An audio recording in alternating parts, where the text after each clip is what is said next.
Please permit me to introduce my friend, Dr. Celestina Allotey. We studied together and joined our PhD in Canada. Thank you, Nana Chair. And as President had been said, all protocols observed. It's my pleasure to tell you a little bit about what the mining company does in terms of preparing for any potential emergency with respect to our tailings storage facilities. So the picture we are looking at on my cover page is a typical tailings storage facility. The creamish color around it represents the tailings themselves. And the greenish bluish water you are seeing is what they call the supernatant pond. So as you can see, the facility does not look harmful at all because of the good work our regulators have done and the responsible mining practices the mining companies are implementing. So this represents a typical mining tailings storage facility. One may ask, what constitutes a tailings emergency? Basically, in broad terms, any uncontrolled release of tailings impacted water or the tailings materials themselves to the external environment constitutes an emergency. Of course, there are varying degrees of this emergency. We could have a catastrophic failure where you have the embankment failing and you have a lot of water being released to the external environment. A recent case in point is what happened in Brazil in 2015. Unfortunately, we lost some lives. Other emergencies could be that a tailings pipeline ruptures and you get tailings water going to the external environment. In essence, there are so many types of emergencies, potential emergencies with tailings storage facilities. The important thing is that you are prepared to respond effectively to it. So every mine, as part of best practice, prepares an emergency preparedness and response plan. And this plan, what it does is it identifies the various potential emergencies any tailings storage facility could encounter. So as I've said, you could have a whole embankment collapsing, or you could have a tailings pipeline rupturing. Then the document will then describe what you are to do when and if this emergency occurs.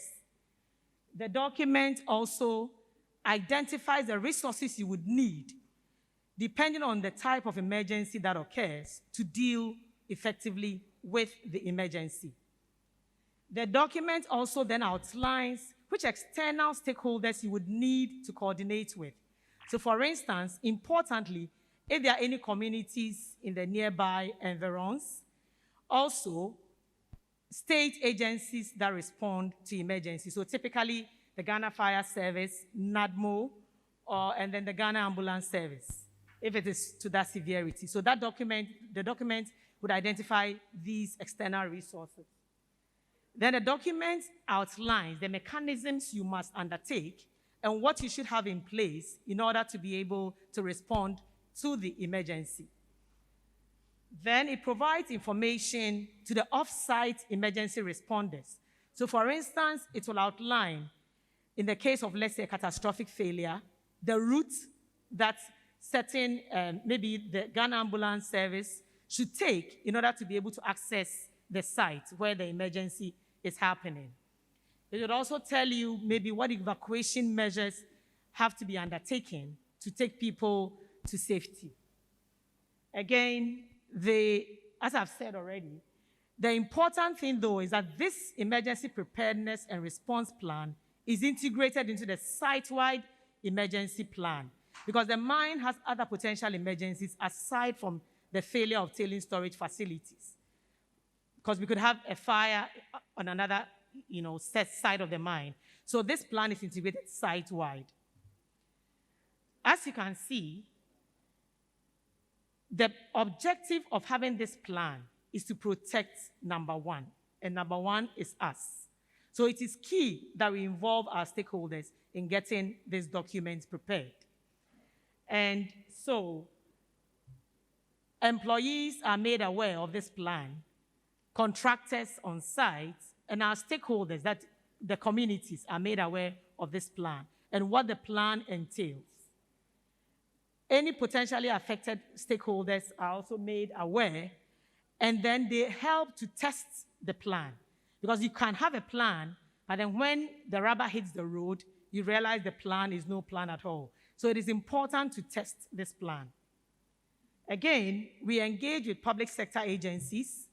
Currently, we are engaging with NADMO to plan on how to deal with potential emergencies on our mine and even off our mine, given the unfortunate incident that happened earlier this year. Then, this plan, as I already said, is prepared focusing on the community. So evacuation protocols, where are the vulnerable people located? How do you get to them? What are they supposed to do? How long will it take, let's say, if it's a flood of water coming, how long will it take for that flood of water to get to certain residences? Then, importantly, as I said, you simulate a mock drill. So a mock drill is saying, pretending that this has happened, what would we do? And the mock drills help us to find any gaps in our plans so that we can improve the plans. So on the picture you see is one of our communities visiting our tailings storage facility to understand and familiarize themselves with these operations. We actually encourage that because it is important they see the facility, understand how it operates, and then know what to do in case of an emergency. So this slide is showing a mock drill at our Daman mine, which is simulating some community members who have been harmed by, that's a false, tailings storage failure. So that's just to show you some of the things we do in order to make sure that our plan, as best as we know, covers everything it should cover.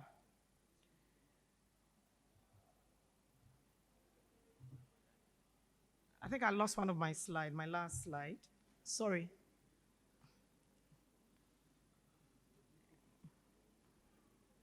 Okay, that's fine. Yeah, so basically, yeah, that is the last but one slide. But the next slide was just also showing a picture of a mock simulation. Thank you very much. I'll take any questions you may have. Thank you very much. I think you can take your seat, and when it's question time, some people would ask. Please clap for her again. I didn't have to remind her that her time was up. Thank you very much. It shows that Goldfields is really prepared for emergencies as far as their tailings areas are concerned. Please let us take the last one from Mr. Laurent Piat, the Managing Director of Veola, Ghana.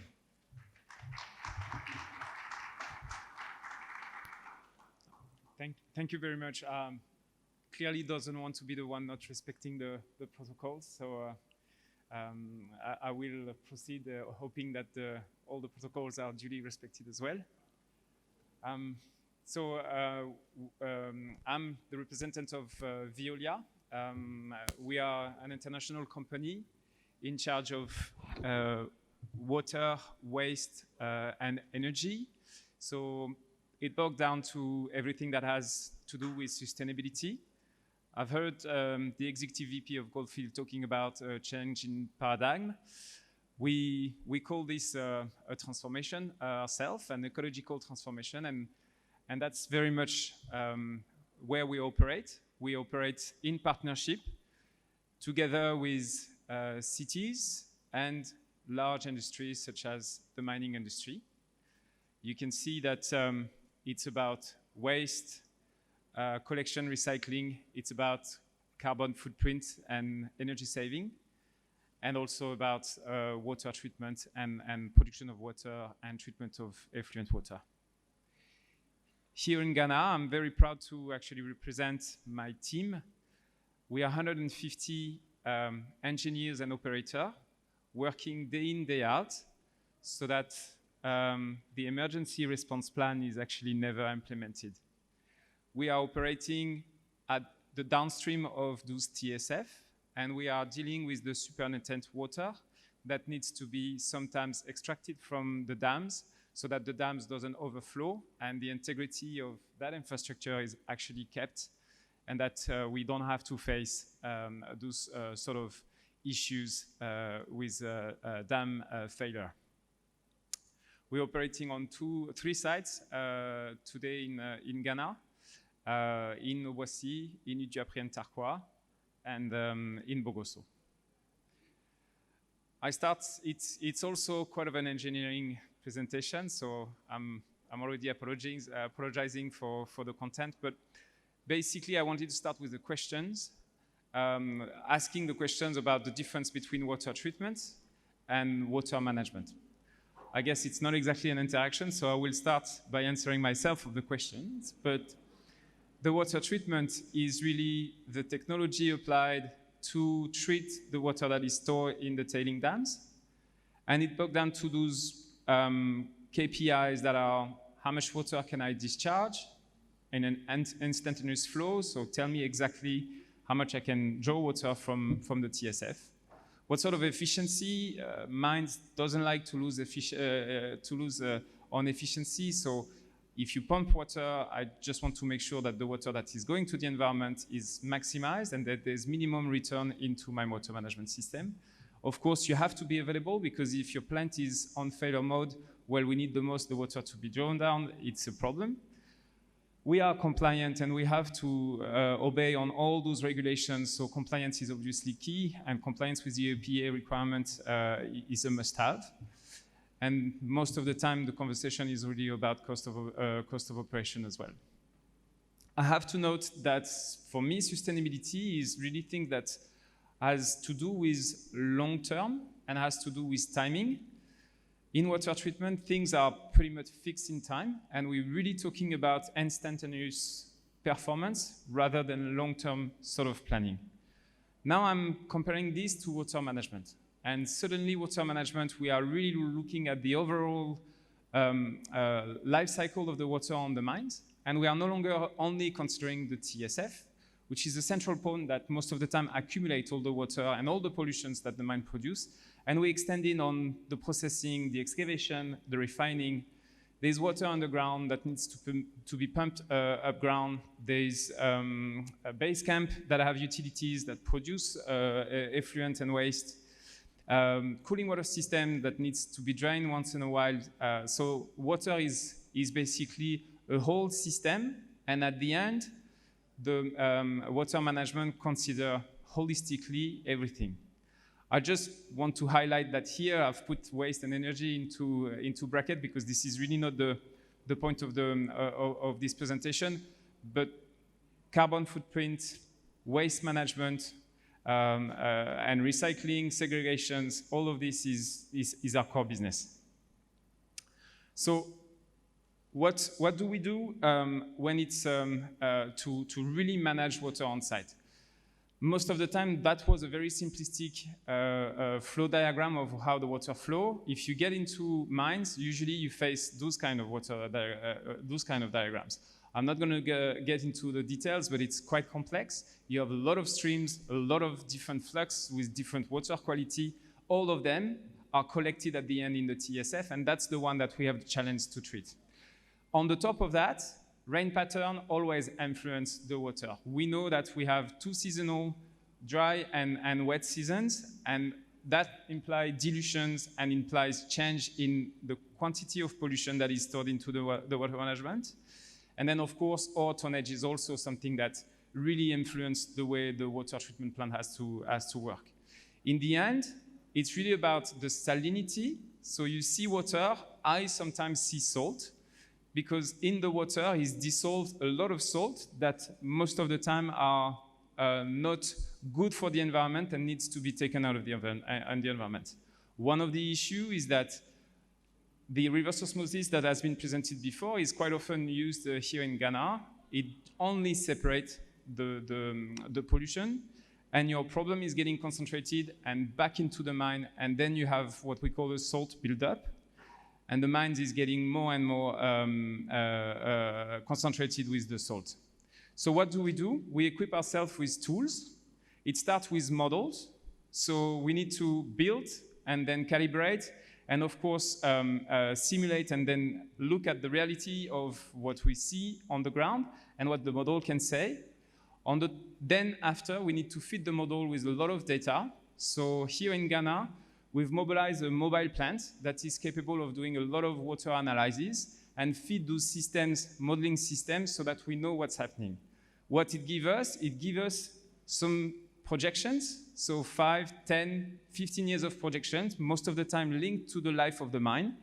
And we are seeing how the salt and pollution is building up, and try to really manage the water so that the buildup is minimal, and that we can actually guarantee for the mines that water will never get to a maximum level, and then the integrity of the dams will be at risk. So the KPIs now are changing from something that is very fixed to something that is rather more long-term. Long-term because we are guaranteeing, I'm not too far, we're guaranteeing the pool, the minimum pool, so meaning that there is always a freeboard in the TSF. The compliant discharge, we always compliant with the environment. This is a must-have. The savings on operational costs. So we are looking at how we can save money rather than, because obviously environmental compliance is a burden on the P&L of the mines. So we're trying to see how we can actually use synergies and save money. And finally, find some additional revenue by finding byproduct from the extraction of the pollution that can actually have a value. So then we are into long-term partnership. It's based on, obviously, a transparency principle, and this is the way to have win-win situations with the mine. I've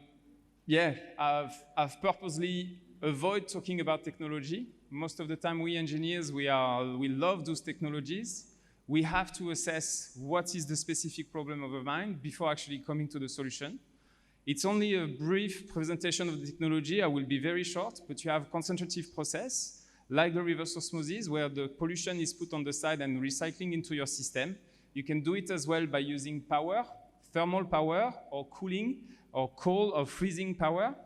And you can also have eliminative process, where the pollution is extracted, or the pollution is eliminated, typically by biological treatments, or by burning using ozonations and things like this. That's it, I think, for me. Thank you for your attention. Thank you very much, Mr. Piat. So the 4 big people have presented, and if you have any question, I'll be happy to direct it to them. Anybody who wants some further explanation about any point raised? Yes, I see one hand up there. Can a mic be directed to?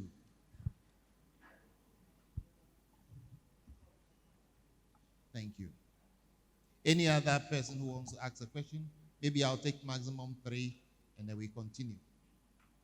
Okay, so one hand there, one hand there. Thank you.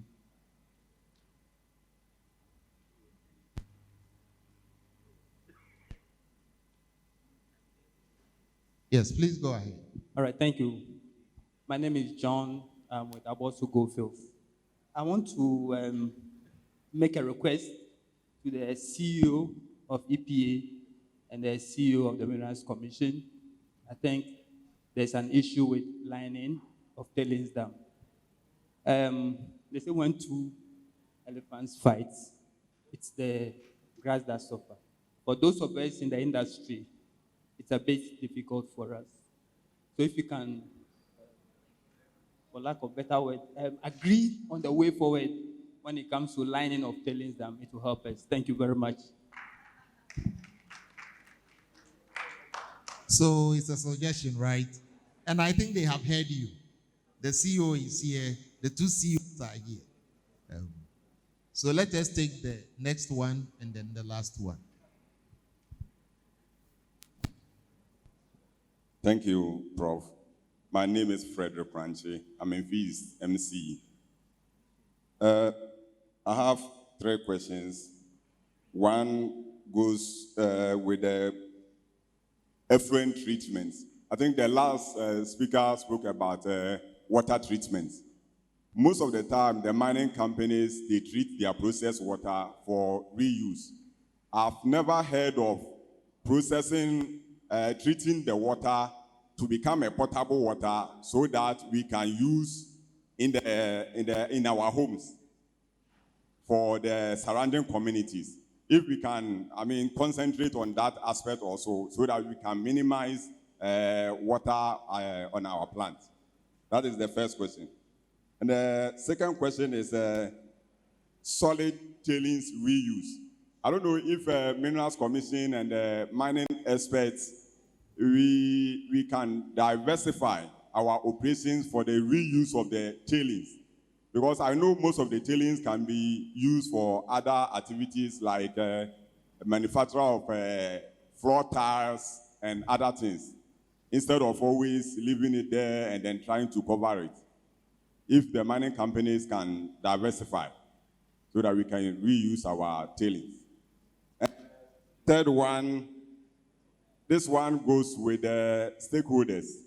I think most of the time the mining companies, we know we get royalties, but most royalties are paid into the consolidated fund, and then it comes into administrator of stool lands before the assemblies or beneficiaries get it.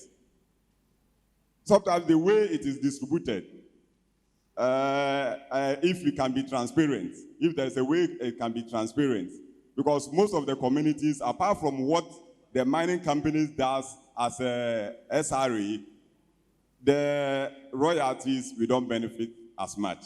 Thank you very much. So let's take the last one. And then I think our 30 minutes has been virtually exhausted. And then we have to round up. My name is Kojo Odro. And I first want to state that this is not an advertisement for my company, Rocket Mine. But this question goes to Dr. Kokofu. I know the EPA has policies in place for TSF management, where these mine companies follow mostly. But recently, what I'm aware of is that there are new technologies that have come up with drone technology for TSF management, which have proven to be about 95% effective.